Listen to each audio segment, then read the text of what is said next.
Welcome to the 250 Gemstones News TV channel. I am your host, Michael T. Porter, and I'm bringing the news to your ass like no other. This is a channel that represents the nation of people that strive for excellence and greatness every single day.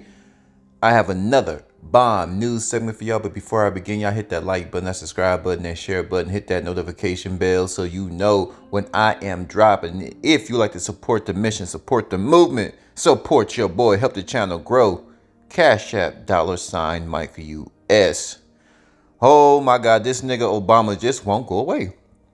This nigga Obama is shaming black men. 1, 2, 3, y'all. Shame on you black men for not putting the woman first. This is a man that legalized same-sex marriage, which is a direct opposition to God. This man is the Antichrist, or one of the Antichrist alumni. And everything about this man is to destroy masculinity, is to destroy the roles of men and women, is to alter the roles of men and women. It is to destroy the nuclear family. It is to distort a male's perspective about life, a man's viewpoint about life, meaning that when a man looks at the world, he's supposed to look at the world as a leader. He's supposed to look at the world, if he has a family, if he has a woman, or even himself, he has to put himself first and move accordingly, being organized, having a strategy, having a plan, and exercising that plan, understanding that especially if he's in a relationship with a woman, he is the head of the woman. He leads the woman, because if you don't lead the woman, if you don't guide the woman, if you do not dominate the woman, she will lose all respect for you. So this man is a deceiver, right? I got a video I want to play for y'all on how Barack Obama is forcing black men to put their masculinity in the graveyard and prop up a woman, Kamala Harris, as their leader. He wants black men to belittle their essence as a man and look towards a woman to lead them.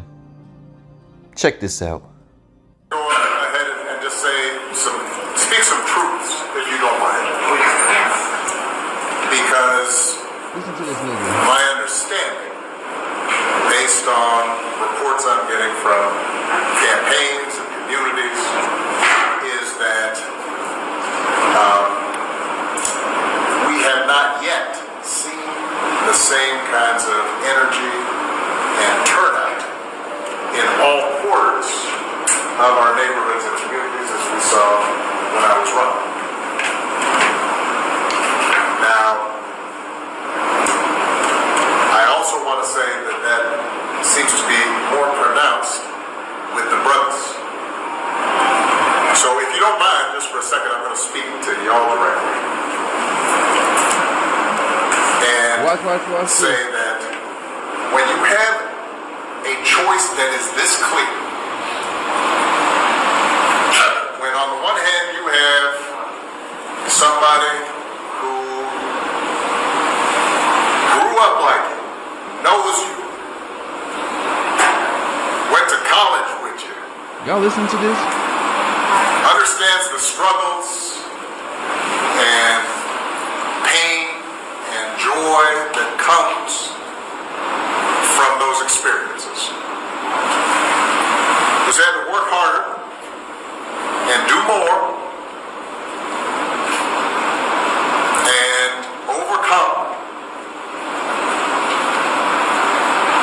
and achieves the second highest office in the land,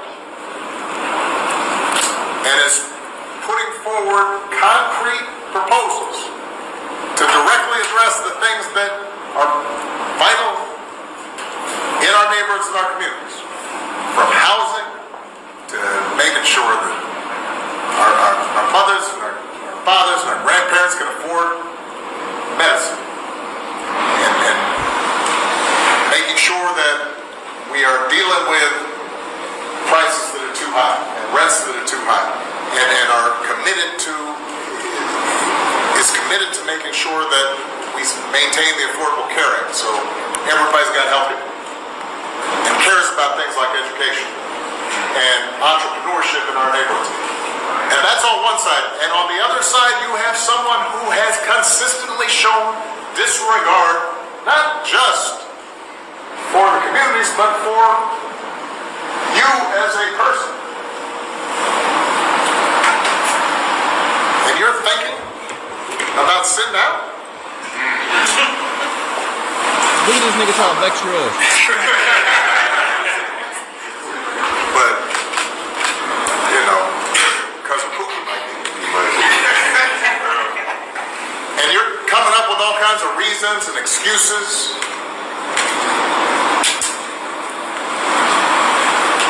I've got a problem with that. Because part of it makes me think, and I'm speaking to men directly now. Listen, man. Makes me think that, well, you just aren't feeling the idea of having a woman as president. And you're coming up with other alternatives and other reasons for that. Absolutely. And I think anybody you are talking to in a barbershop, anybody you are talking to in your house, in your family, at church, who is coming with that kind of attitude, I think you have to ask them, well, how can that be? Because the women in our lives have been getting our backs this entire time. They've been raising us and working and having our backs. And this is probably the when we worst get in piece of trouble, trash ever.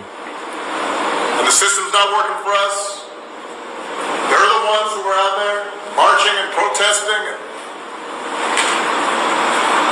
And so now you're thinking about sitting out or even supporting somebody who We ain't going for it. Would y'all like my opinion? Would y'all like some of this 250 Gemstones News TV commentary? Well, of course you do. That's why your ass is here.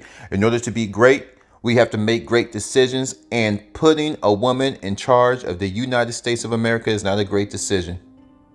Putting beta males like Barack Obama in charge is not a great decision. Look at all the Democratic males. This man signed into law same-sex marriages. Man kissing no man. A man pulling down his pants so another man can go up his butt. This is what he signed into law. God said marriage is a triangle between God, man, and woman.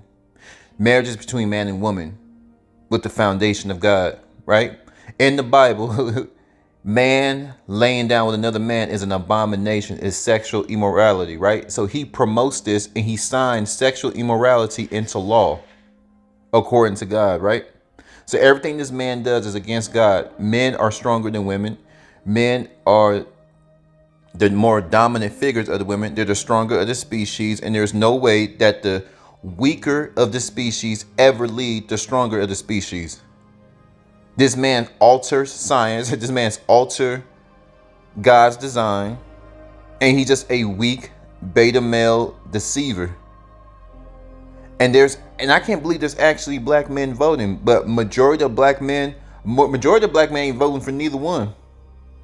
But the ones that are voting, we voting for a man. We need men in charge. We need strong men back in the households. We need strong men back in politics. We need strong men back in the workforce. The workforce not even fun. You can't be yourself. You got to watch what you say around women. You can lose your job. When I go to work, I just go to work. I don't talk to nobody. I don't even talk to female. Let me see, what female do I talk to? I don't talk to no females. The last job where I really talked to females was my job. I was working out there on Harry Hines, but I was there for a long time though. So, you're going to build relationships. I still got people I still talk to there. But far as my other job, I had beautiful girls come up to me. I didn't bite on one. Now, I ain't gonna lie, I bit on one.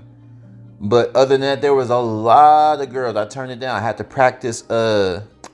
practice discipline, right? Because the moment she gets in her feelings, she can, and a lot of these women, they were my supervisors. They were my team leads. Think about this. She's supposed to come to work and her mind's supposed to be focused on running the business or overseeing the shift. And here she is trying to rip my clothes off. Here she is and she's batting her eyes. When a woman bat her eyes, that means she's ready to suck you off. She's ready to take you in her car or to your car or back to her place or even behind the business establishment. And she's ready to lick on you, right? She ready to suck you off. So I know when a woman give me that look, but I know that, like I said, once she gets in her feeling, I'm out of there. The workplace ain't fun. There's no place for men to be men, not in politics, not in our homes. They're trying to dictate to us how fathers should raise our sons. They're saying that fathers should not rule over the family, and especially in a godly way. Boys will be boys, little ladies will be little ladies. They saying that the child should be able to do whatever they want, and the parents should just go along with it. If a little boy feels he's a girl, a father shouldn't interfere with that child's perspective on how he identifies himself, and the father should just love the child no matter what he does. So if my child want to smoke crack, I'm supposed to accept that too. If you want to join a gang, I'm supposed to accept that too. If you want to sell fentanyl on the streets, I'm supposed to accept that too. This is the type of and this man's probably one of the worst presidents. He's up there, him, Joe Biden. You can throw Bush in there too. I'm not a full right wing, because there's a lot of Republicans. They're trash too, because anytime they pass these big laws, these big packages, or send our monies overseas, it's Congress, it's Republicans and Democrats that sign off on. No, well, they come up with the law, and the president signs off on it, but it's Congress who ultimately passes it. They vote on it. They vote this, hey, I think this would be good for the country. They vote on it, and then they present this law to the president. And then the president has the choice to pass it or veto. Veto also meaning dismiss the law. They all working together. But for this nigga to shame black men for being men, I'm so proud of black men standing up, pushing back, asking for your money.